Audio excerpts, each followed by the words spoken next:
सिद्धि, तुमने कहा मद और पद, तो यह मद और पद एक पूरी बात नहीं कि पद में मद होता है, लेकिन हां, तुम पद में मद की बात करो, ये बहुत छोटे स्तर के मद की बात कर रही हो, यह एक पूरी बात नहीं। सिद्धि, यह अधूरी रेखा है और तुम अधूरी रेखा को खींचकर सदैव आनंदित होते रहे। लेकिन मैं दुनिया के उन युवाओं से प्रश्न करना चाहता हूं कि तुम जिस यौवन मद में घूम रहे हो वह भी बिल्कुल ठीक नहीं। खींच अधूरी रेखा तुम, आनंदित क्यों प्रतिपल। लेकिन एक बात जान लो कि मद ही है जो तुम्हें परम पद से दूर रखता है, और यह मद तुम्हारे भीतर एक प्रकार का नहीं, ये बहुत से प्रकार का है। कभी कुल मद, कभी सील मद, कभी धन मद, कभी रूप मद, कभी यौवन मद, कभी विद्या मद, कभी जो है तुम अपने छोटे छोटे तपस्वियों में देखो जिनको अभी तपस्या की पूरी परिभाषा का भी बोध नहीं, तो उनके भीतर भी तप मद देखने को मिलता है। तुमने राज मद की बात किया कि पद में मद, तो जान लो कि यह मद तुम्हारे मन के षड विकारों में है।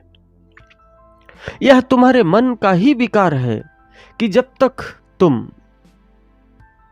मन के पहाड़ को पार नहीं करोगे तब तक तुम्हें यह मद सताएगा।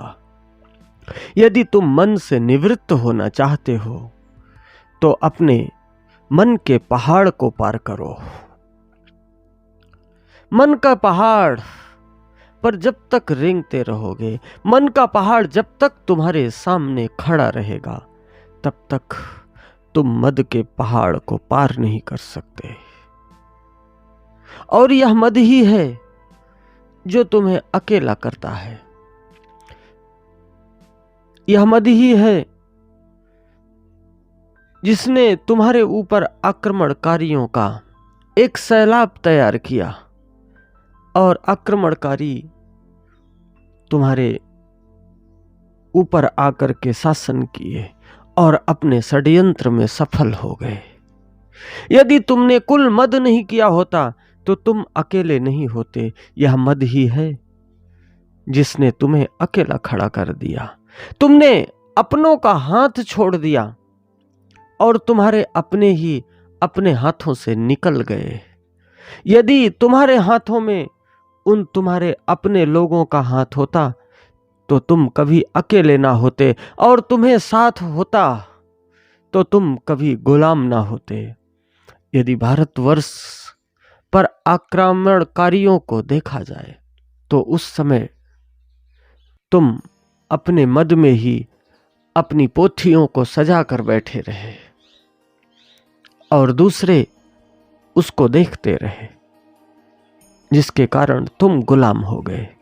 सिद्धि, तुम्हारी गुलामी के कारणों में केवल पद ही नहीं रहा, ये तुम्हारी पोथियां भी रही जिसके कारण तुम गुलाम हुए। अगर तुम्हें अपनी पोथी का मद नहीं होता, तुम्हें पद का मद नहीं होता, तुमने अपनों का हाथ नहीं छोड़ा होता, यदि तुम सब साथ साथ होते, तुमने मनुष्यता के धर्म का परित्याग नहीं किया होता, तो तुम कभी भी गुलाम नहीं होते। तुमने पोथी और पद के मद में अपनों का ही हाथ छोड़ दिया और तुम अकेले रह गए, जिसके कारण आताताई और आक्रांता तुम्हारे ऊपर सफल हो गए।